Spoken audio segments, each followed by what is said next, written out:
آپ کو غور سے سنیے گا آپ لوگ سب، پورے قرآن مجید میں سب سے لمبی آیت نہ توحید کے بارے میں ہے، نہ شرک کے بارے میں ہے، نہ نماز کے بارے میں ہے، نہ روزہ کے بارے میں ہے، نہ زکوٰۃ کے بارے میں ہے، نہ حج کے بارے میں ہے، نہ رفع یدین کے بارے میں ہے، نہ سینے پر ہاتھ باندھنے کے بارے میں. اس کے بارے میں تو قرآن کی آیت ہے ہی نہیں.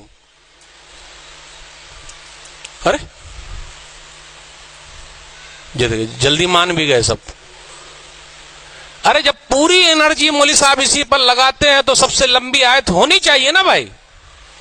پورے قرآن مجید میں سب سے لمبی آیت کون سی ہے؟ ارے میری اردو بہت ہارڈ ہو گئی مولوی صاحب، نہیں سمجھ میں آ رہی بات.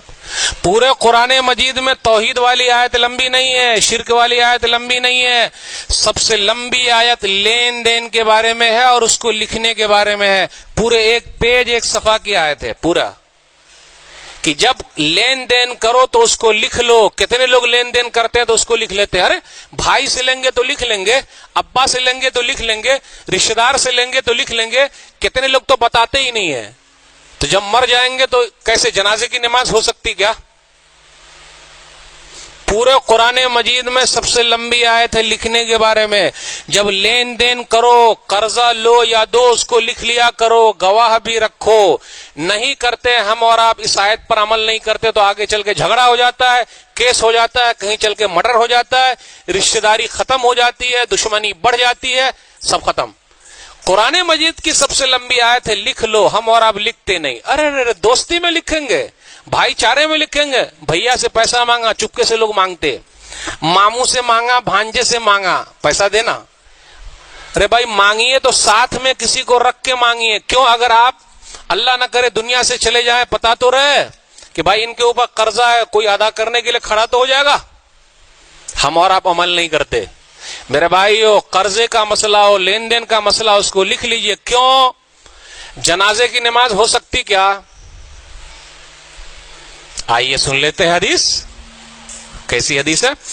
صحیح بخاری کتاب الکفالہ، کتاب نمبر 39، حدیث نمبر 2295.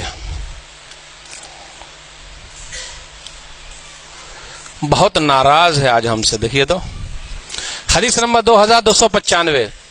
سلمہ بن اکوع رضی اللہ تعالیٰ عنہ کہتے ہیں کہ ایک جنازہ لایا گیا. غور سے سنیے گا. نبی صلی اللہ علیہ وسلم نے فرمایا حل علیہ من دین.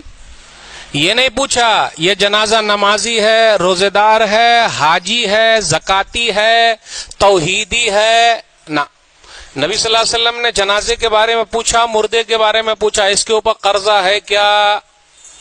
تو بولے قرضہ نہیں ہے. تو نبی صلی اللہ علیہ وسلم نے نماز پڑھ لیا، جنازے کی نماز پڑھا دی. ایک دوسرا جنازہ اور آیا، پوچھا حل علیہ من دین، کیا اس کے اوپر قرضہ ہے؟ تو کچھ لوگوں نے کہا کہ ہاں اس کے اوپر قرضہ ہے. اس حدیث سے یہ پتا چلا جب ہم اور آپ قرضے کا لین دین کریں تو ایک آدمی کو، دو آدمی کو گواہ بنا کے لکھ لے، تاکہ وہ مرنے کے وقت گواہی دے کہ ہاں ان کے اوپر قرضہ ہے. تو کہا لوگوں نے کہ ہاں نبی صلی اللہ علیہ وسلم ان کے اوپر قرضہ ہے. تو نبی صلی اللہ علیہ وسلم نے فرمایا صلو علی صاحبکم، جاؤ تم لوگ اپنے بھائی کے اوپر نماز پڑھ لو، جنازے کی نماز پڑھ لو. میں نماز نہیں پڑھاتا، میں نماز نہیں پڑھاتا، اس کے اوپر قرضہ ہے. آج کل ہم اور آپ قرضہ لے رہے ہیں. کس کے لیے لے رہے ہیں؟ بٹوا کے لیے لے رہے ہیں، بہترین گھر بنانے کے لیے لے رہے ہیں. آئیے ایک اہم معاملہ سمجھا دوں. آئیے ایک اہم معاملہ سمجھا دوں، کتابوں کے ذریعے، واقعات کے ذریعے. ایک آدمی بھاگتا ہوا آیا، بولے 45 لاکھ. غور سے سنیے گا، 45 لاکھ. جنازہ تیار ہے، نماز ہو گئی ہے، دفن کرنا ہے. بولے 45 لاکھ. غور سے سنیے گا ذرا، 45 لاکھ. ایک بیٹا کھڑا ہوا، میں تو نہیں دے سکتا، میرے پاس کہاں ہے. دوسرا بیٹا کھڑا ہوا، میں تو نہیں دے سکتا، میرے پاس کہاں ہے. تیسرا بیٹا کھڑا ہوا، میں تو نہیں دے سکتا، میرے پاس کہاں ہے. بیٹی کو پتا چلا. ہم اور آپ بیٹی کے بارے میں کیا کہتے ہیں؟ یہ موٹا مال نہیں ہے، بیٹی ہی کام آتی ہے. یاد رکھیے گا غور سے، بیٹی کام آتی. بیٹی کو پتا چلا کہ بابا کی لاش کو ایک آدمی دفن نہیں ہونے دے رہا ہے. بولے نہیں. تو وہ بھاگتی ہوئی آئی اور 15 لاکھ کا زیور لے کے آ گئی. 15 لاکھ کا زیور لے کر آئی اور کہا اس آدمی سے یہ 15 لاکھ کا زیور رکھ لیجئے, 15 لاکھ کا زیور رکھ لیجئے, اس کے بعد جتنا پیسہ باقی ہے 45 لاکھ میں پورا دے دوں گی, آپ رکھ لیجئے اور میرے ابا کو دفن ہونے دیجئے. غور سے سنیے گا اس کے بعد کیا ہوا. وہ آدمی پلٹی کھایا, بولے بھائیو سنو, 45 لاکھ لینا نہیں بلکہ میں 45 لاکھ اس مردے کو دینا چاہتا ہوں, میرے ذمہ ہے, میں اس کو دوں گا, لیکن میں دوں گا تو کس کو دوں گا. تینوں بیٹوں کی حالت کیا ہوئی ہوگی, تینوں بیٹوں کی حالت کیا ہوئی ہوگی.